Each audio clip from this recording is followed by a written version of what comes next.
Hello, everybody. Hi. I think we are now live. I think we're live, yes. We Hello, are. Mooncon. Yay. Welcome to our pagan parenting panel, I suppose.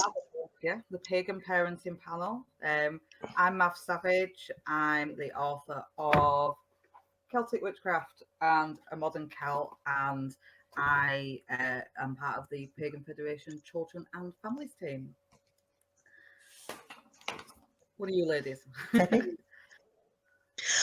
My name's Debi Gregory, and I am the author of the Elementals. I've been speaking on pagan parenting for about 9 years, 8 years, something like that, and helping to create community provisions and resources for families and the disabled and neurodiversity people and stuff like that for about 6 years.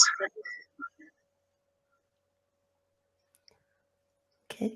I'm Fiona Thinker. I'm the author of Stories for the Songs of the Year, which is a book aimed at pagan parents and their children.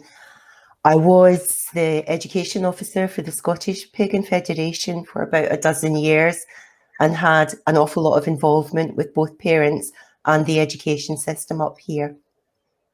Okay.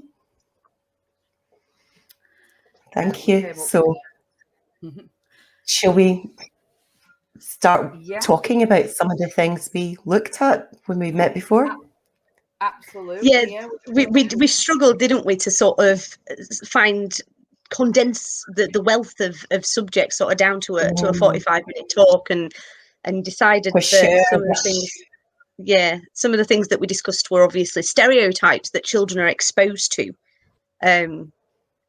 of witchcraft, paganism, and that kind of thing. And I remember Fiona made a good point about Disney. And the depictions in there of not just witchcraft, though, it's other paganism as well, isn't it? There's so much paganism in sort of Disney that people just don't notice. No, they take the old stories and they sanitize them, and they do kind of tend to give them that duality of good versus evil. And of course, the evil side is always the negative stereotype of either witchcraft or paganism. And it's no understanding that maybe these old stories have got a real wealth of depth to them, but they're not actually portraying that. If you compare it to something like Brave, where it's a completely different depiction entirely. The magic is neither good nor bad, it's how it's used. So, and then one of you mentioned a couple of the current children's programs, and I was like, don't know, but I'm really curious about those. What's come along? I mean, I'm a grandmother now, so I'm not looking at Tots television, thank God. Teletubbies was enough for anybody. But I mean, one of the ones that we discussed, Mabh, was Ben and Holly's Little Kingdom, wasn't it? And this sort of depiction that all of the fairies within, because it's set within this world with, you know, little fairies and elves, and those characters have, like Fiona has said with Brave, they've got a complexity to them. Some are good, some are bad, some are just nuisances, some are all right at heart, but they get things wrong. So you've got these little characters that are supposed to be the heroes and the heroines and the whatever the non-gendered version of that is. I can't think of one off the top of my head. But then you get the witch. And the witch is grey-skinned and she's covered in warts and she's got this really disgustingly messy house that Nanny Plum feels that she has to clean. And then the witch gets really, really mad and says, "That was very rude. This is how I like my house."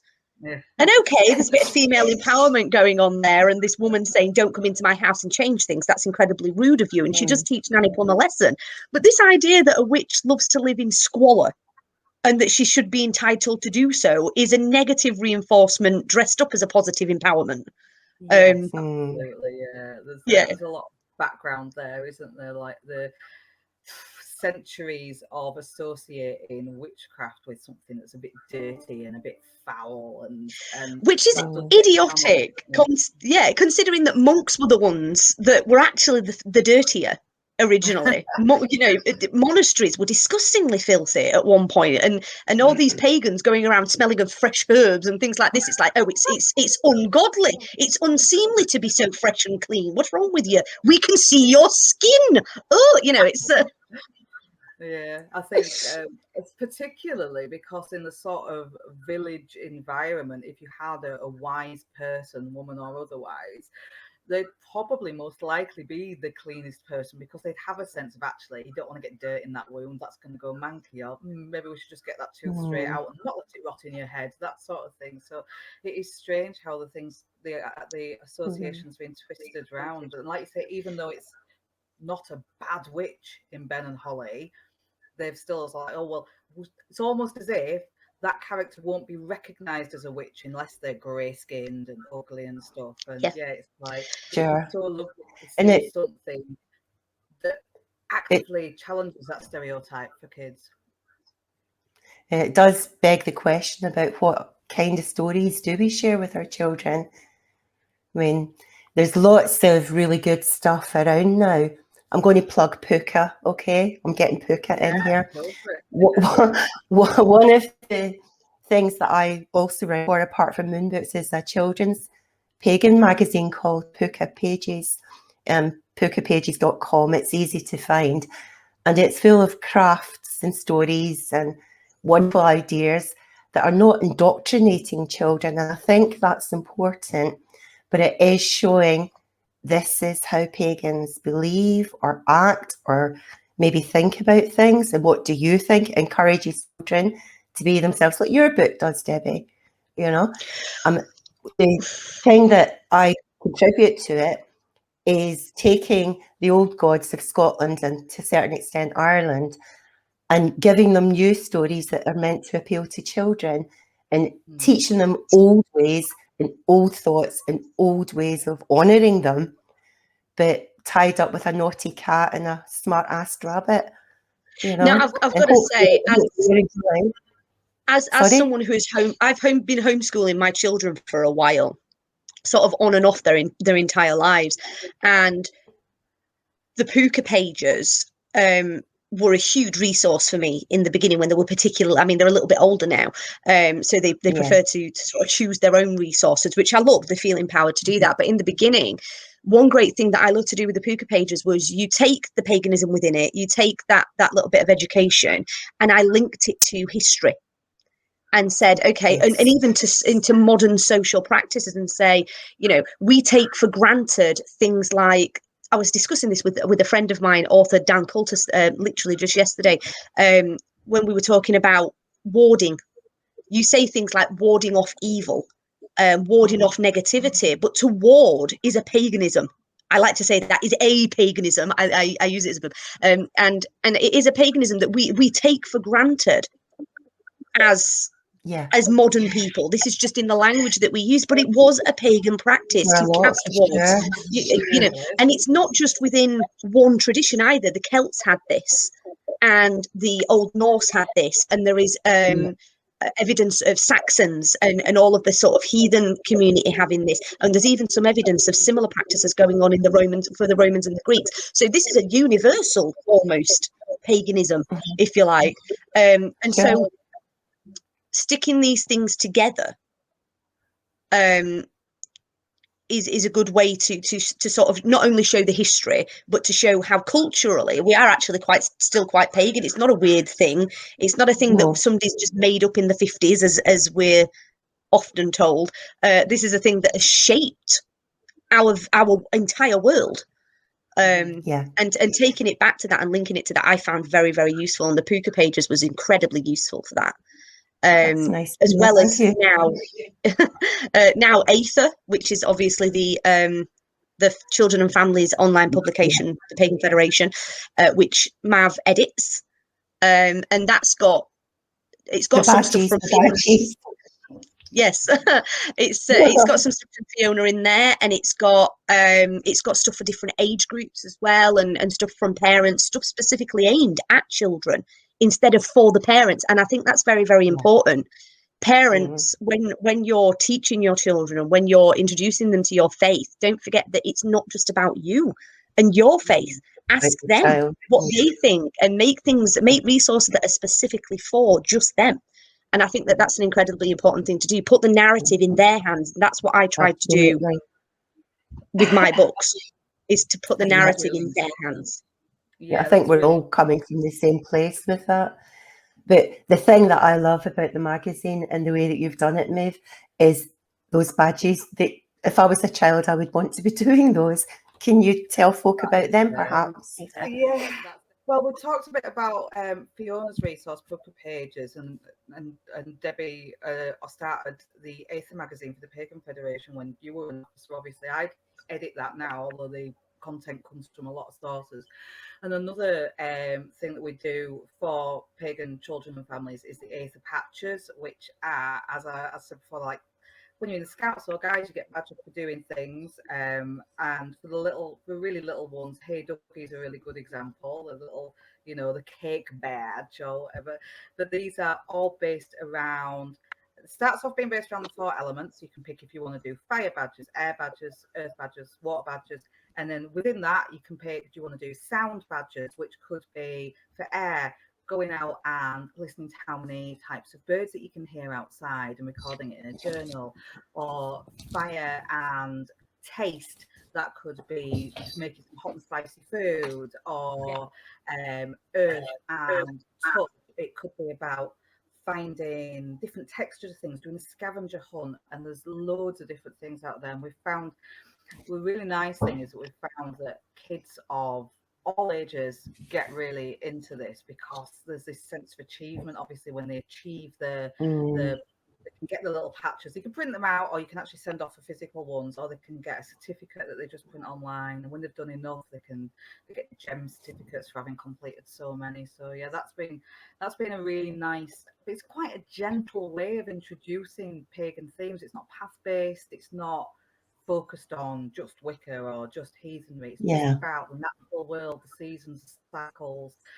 things you can physically see and touch using your senses. So I think that is a really good way of introducing pagan themes to kids. From a developmental perspective, Aether is very, very good at teaching the concept of social intelligence, emotion intelligence, mindfulness, all that kind of thing.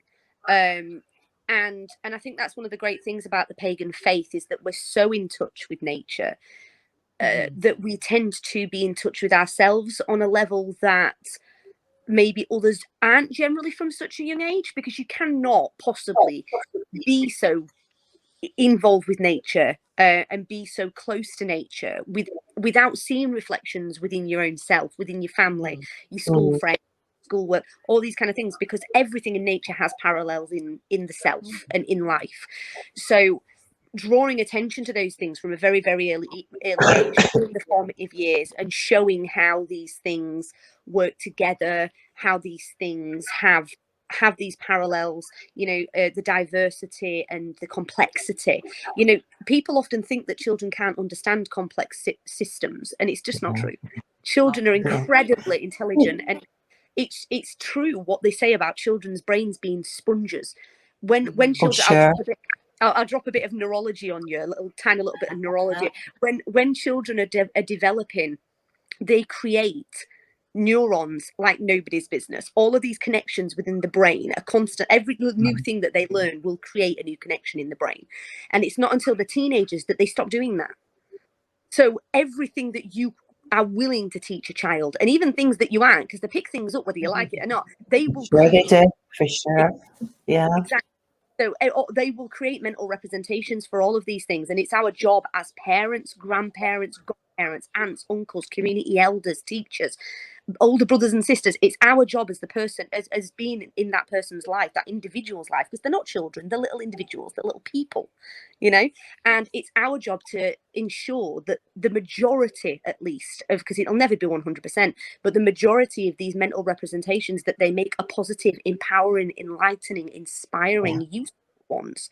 And then when they get into the teenage years, a process happens called mylation, wherein all of the connections that aren't useful and aren't being used and aren't being strengthened by constant reinforcement will die off, completely normal, and then the ones that are useful will strengthen.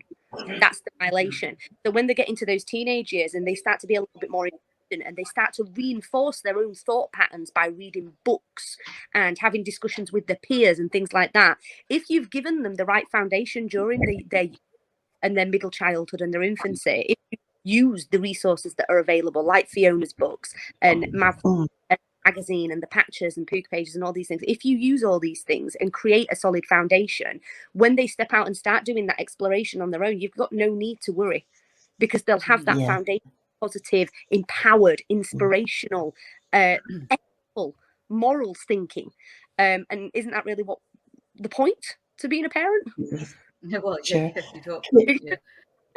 Can I just go back to Puka? Puka isn't my magazine. It's the brainchild of an American woman called Laura Craig Gaddis. All the artwork and stuff in it is hers. But she's been doing it for about 25 years. So it's been going for quite a long, I know, it's been going for quite a long time.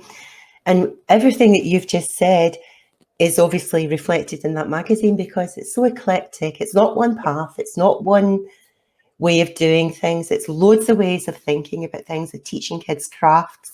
There's a woman, I think she's in Yorkshire, and she produces an awful lot of fabulous crafts from what I would just look at and think is junk, you know, but,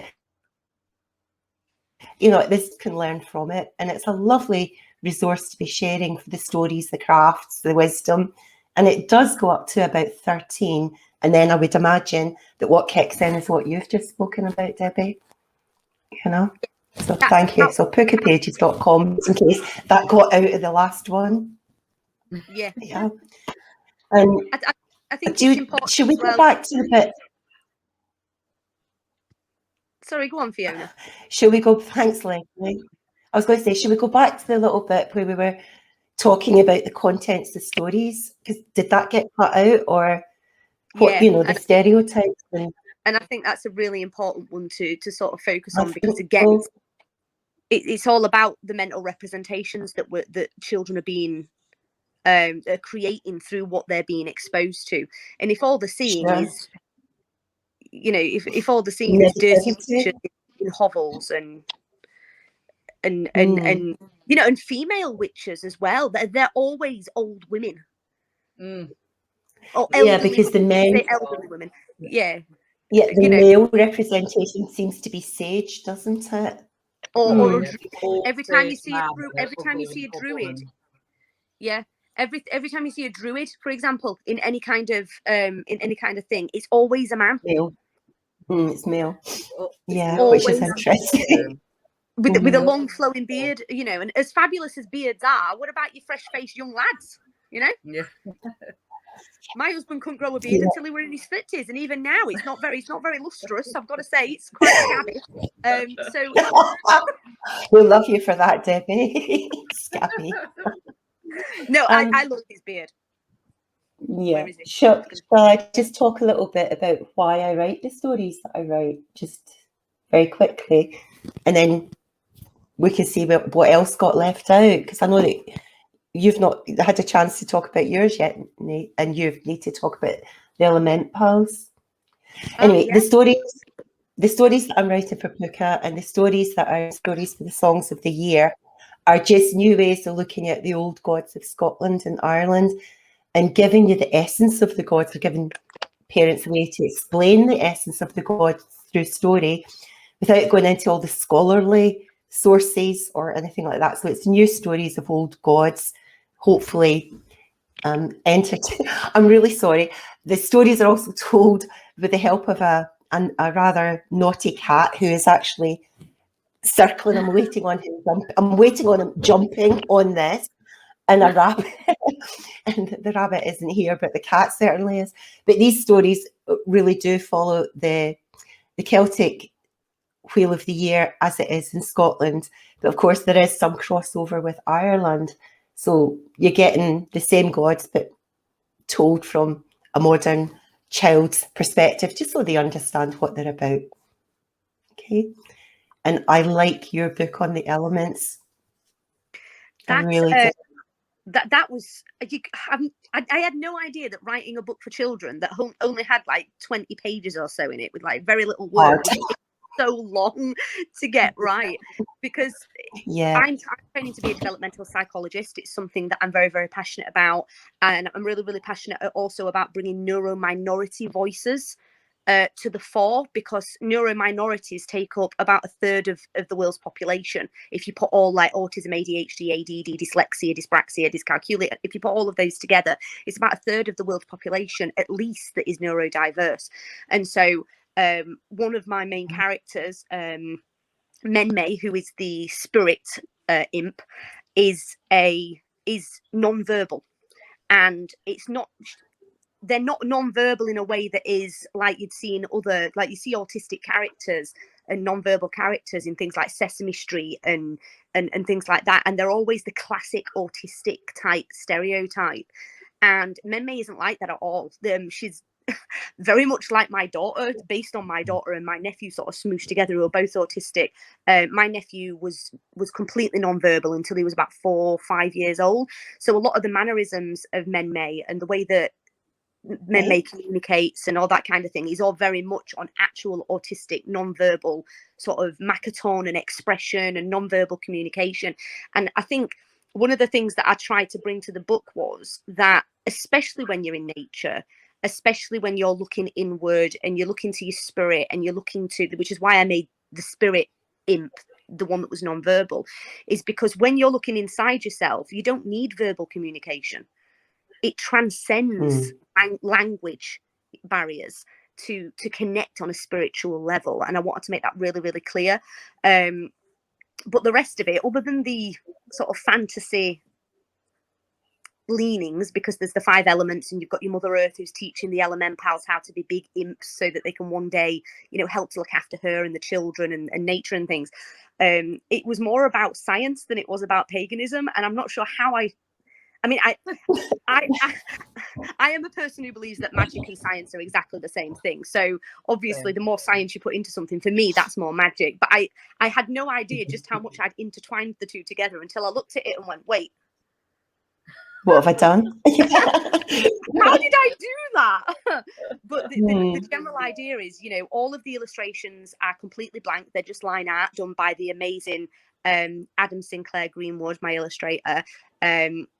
He did just the line art for me so that everybody could colour it in the colours that they wanted. There's no gender attached to any of the main characters, so that children can feel empowered to put their narrative in there, whichever one of the imps that they feel most connected to, that's the one that they can connect to, regardless of race, nationality, you know, gender identity or anything like that. That's their character. If they want it, they can claim it. It's there for them. And it's not a book that I wrote. I know a lot of people who write for children write with the adults in mind, because it's the adults that buy the books at the end of the day. But I didn't do that at all. It was all about what the children wanted, what the children needed, how to empower and inspire children to get so involved with the narratives within nature. Helped a lot along the way by people like Mabh. And the people at Pagan Federation. Mike Steigel was a huge influence on the book. As a former teacher, he really helped me to put it into a teaching perspective. And I think that one of the things that people sort of, when they're looking for resources for pagan children, it's all about the magical, and it's all about the ancestral veneration. It's all about ancient traditions and all that kind of thing, which is fine. But let's bring it for children into a given now that they can. Yeah, they need to be able to relate stories to about the now, stories, which exactly. is what I'd like to do. Can Which we just pick up very on much do that with yours? It is very much a thing that is very in the here and now. Thank you. I think you do that Can very we pick up on the teaching? Thank you. We've come an awful long way in a quarter of a century. You know that I'm a teacher too, and I've been teaching for years. Okay. I taught in England originally, down in Hampshire, and I was thinking about this after the conversation we had the other day. I remember a child coming in with a request for a special holiday leave And what the mum had written was, it's Beltane holiday. And the kid was really nervous about giving me, I was his form tutor, he was really nervous about giving me this form. And I just kind of looked at it, I thought, oh, brilliant, and signed it. Yeah. And do you know what the kid did? He burst into tears. And I have never forgotten that. And I, why on earth are you crying? Apparently I had been the first person that A, knew what Beltane was, and B, was positive about it. And then I look, I came home to Scotland just after the millennium, and I've been teaching here since. And I look at how much more accepting the formal, I know people homeschool, but the formal education system is within both Scotland and England is becoming towards paganism. I don't know what's happening now in England, obviously, but I do know that within Scotland that parents have the right to make sure that their religion is included if they're in a non-denominational school. There's two school systems here. One is the Roman Catholic one, and that's what you sign up to. Yeah. And the other one is non-denominational, and that's inclusive. Yeah. And Well, I mean, parents, here we have sacras, which are local. There's a national one. Yeah, There's also little okay. local pockets where they discuss the local authority. And thanks so that's to the not work. changed then. Yeah, thanks to the work Yeah. of people like Mike Steigel, former teacher, former president of the Pagan Federation, it is now a rule. And I don't know how easy it is to enforce, because you do still need the representation there. You need to a lot of them will need a sort of push to do it. But this is what things like the census are important for, because if there is a certain percentage, I can't remember what it is, I will find out, and I will see about putting it on my page so that the information's there. So check out my page and I'll put the information up. If over a certain percentage of the population in that area is pagan, they have to include it as part of the religious education in that area.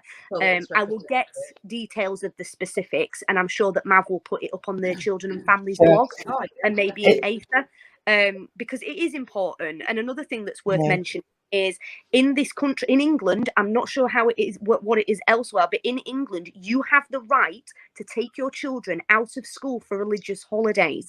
Now, many pagans think, yeah, but we'll just do it at the weekend. We celebrate when it's okay for us. And on one hand, fine, if that's what you want to do, fine. However, do not feel the need to, and I mean, this is my sort of activist hat coming on, and this is my autism at play of refusing to conform. But why should we be the ones who have to move our religious holidays to suit a Christian calendar? If I want to take my children out to go and see a lunar eclipse, for example, because that's something that's very close in my practice, is following the cycle of the moon.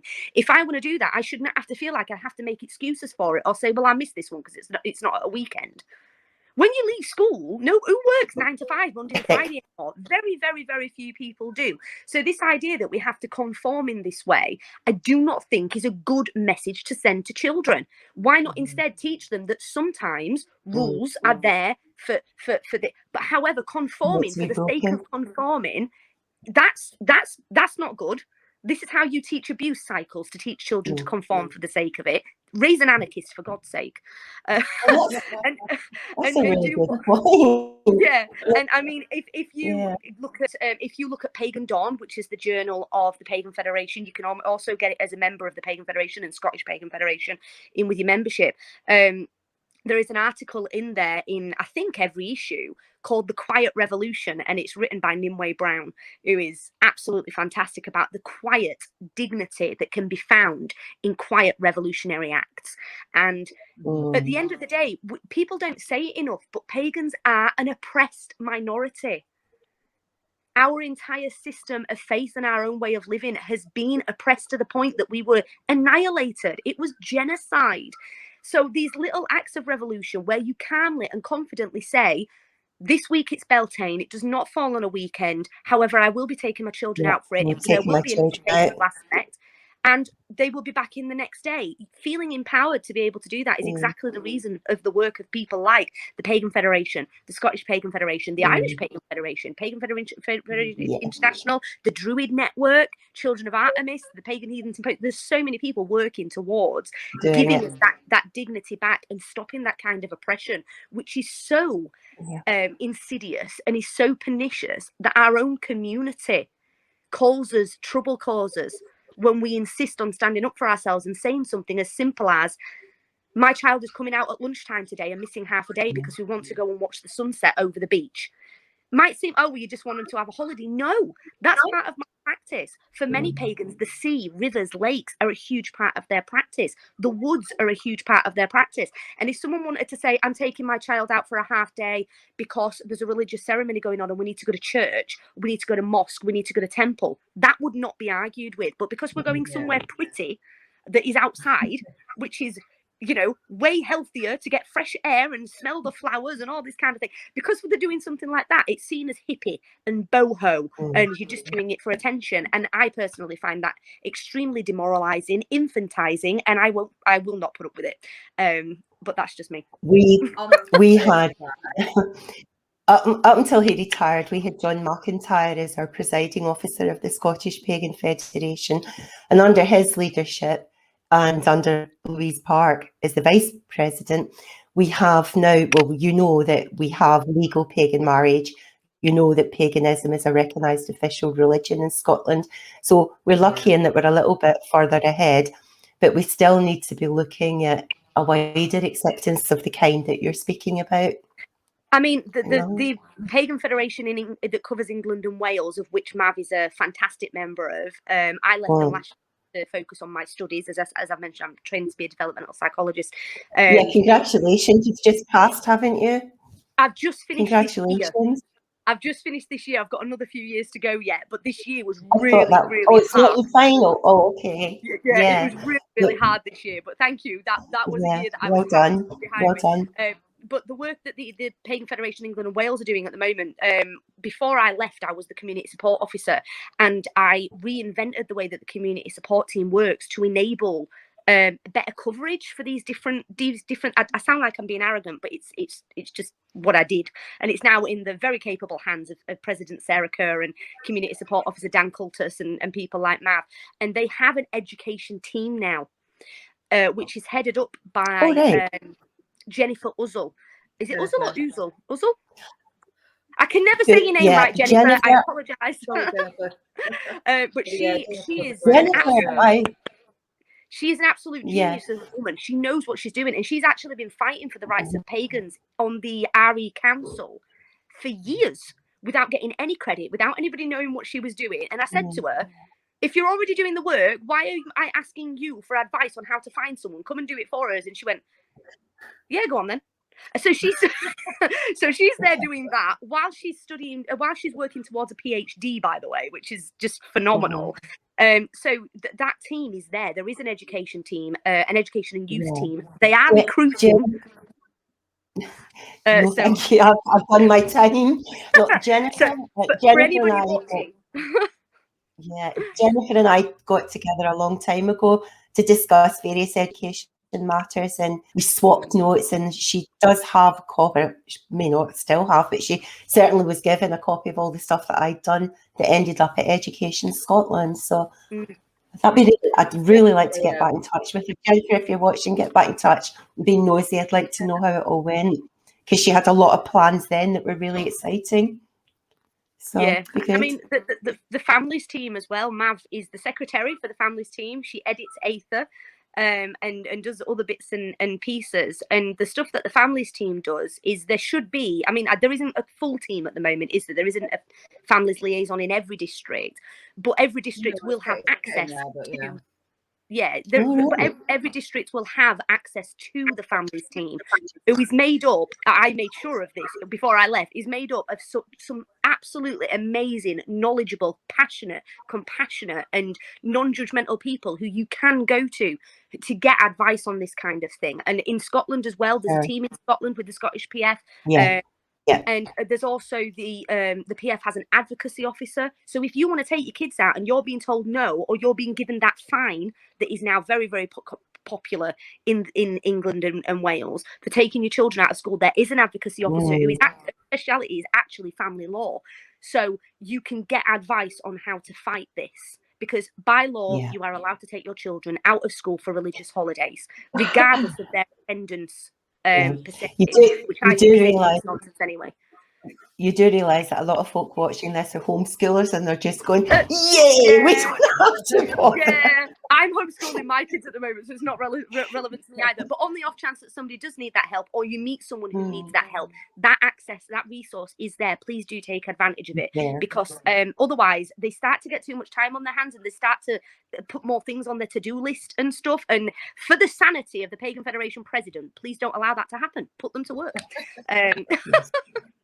Can I just say, there's obviously been a positive trickle-down effect from the work that's been going on, because not last year, because none of our lot were at school last year, or most of this year, but the year before, I know my eldest came home from school round the end of May time and had been learning about the summer solstice, and I immediately cringed and thought, oh, here we go. you know, but actually the stuff they've been talking about was pretty inclusive. They were talking about how some people like to go down to, you know, Stonehenge or stone circles and watch the sunrise and things like that. And there were quite a few different aspects. There were scientific aspects, and there were aspects about modern paganism, and I was like, actually they've done all right there. That's a really balanced view, and I was really chuffed. But then on the other side, they seem to have we seem quite lucky in some primary schools that they've got a bit of a good interfaith thing going on. So like they've had this stuff teaching them about certain pagan aspects. But then I've been into school painting their hands with henna when they were doing different styles of wedding. They had people from the Hindu council coming in and showing them how a Hindu wedding was performed. And so I was in painting Hindi patterns with the help of somebody from the Hindu council on 7-year-olds' hands. I mean, I think one thing that we should be one person we should be thanking for this new respect for earth worship type practice and things like that is let's point out here the absolute treasure that is Sir David Attenborough. And the work doing.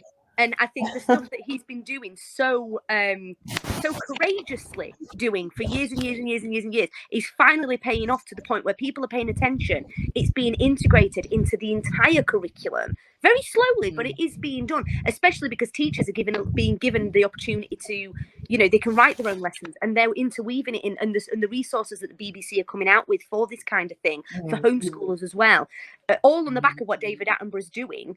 I think he's doing the pagan community a huge favour in pushing that kind of thing. My next book's about linking paganism to environmentalism, and it's about how the two intrinsically, if you are on a nature-based path or an earth-based religion, how can you worship the earth without being kind to it? And it absolutely feeds into that, and I absolutely agree with that, Debbie. You know, people looking around and thinking, wow, we really better start looking after this planet, as they can't help but connect them to nature more, and what could be more pagan. I mean, than that, really?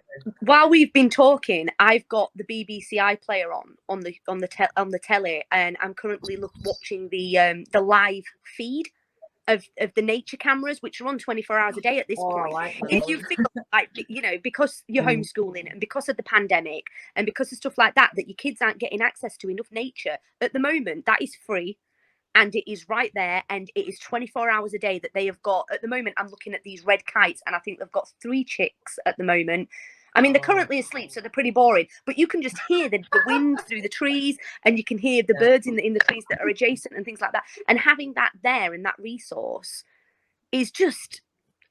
I mean, I've got my windows as well, so I can see the nature there and I can see the nature there. So there's always resources around. And if you're worried, and it's because I know that for a lot of neurominorities, sorting through, and for some people who are disabled, sorting through the many, many resources to find the right ones for you can feel a bit daunting. If you do feel that way, go to the Pagan Federation and ask them, because Mabh and Chris and their team will spoon feed you the information. It's what they're there for. We've got come to my page.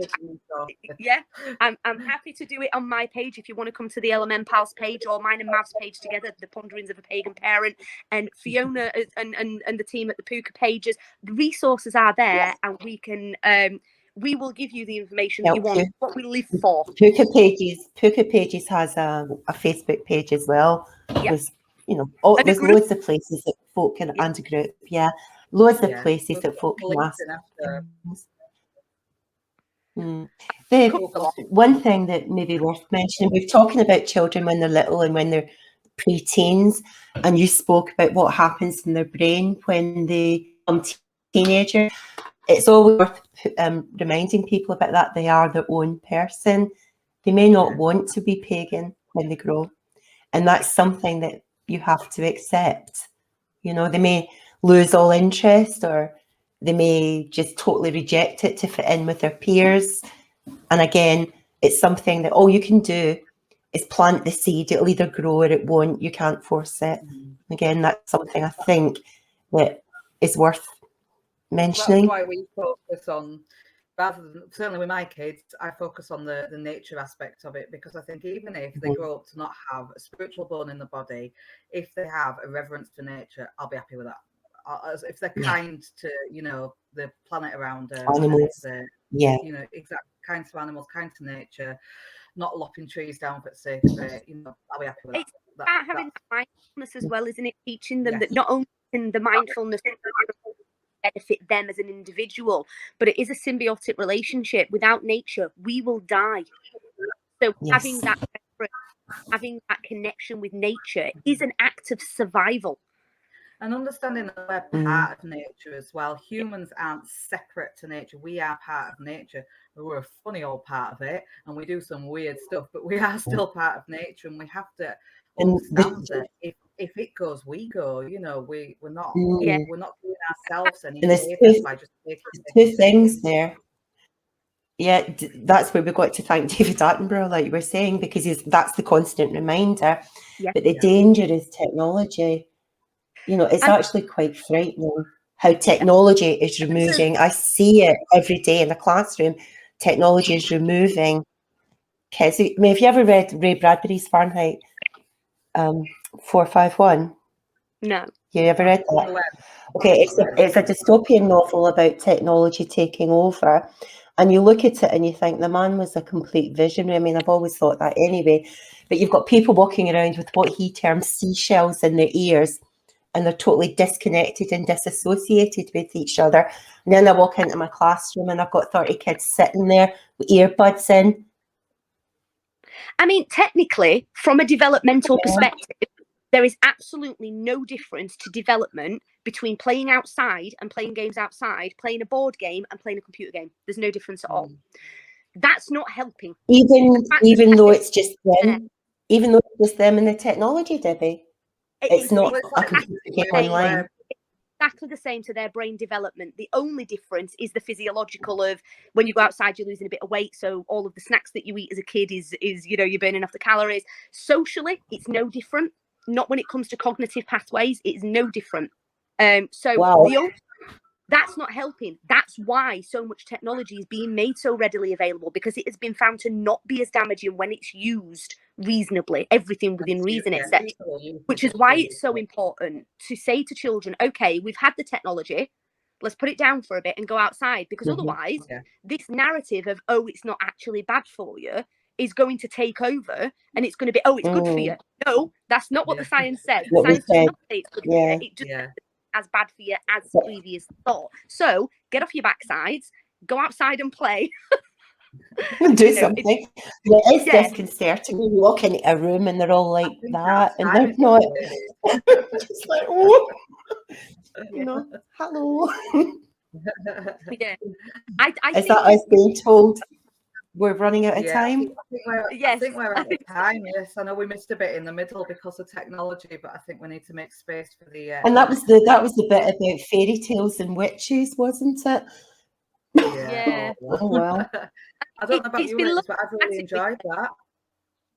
And Yeah, I think if it was fun. we'll have to see if we can do it again if people have a specific theme in mind rather than just sitting and chatting. Waffling about everything we can think of, yeah.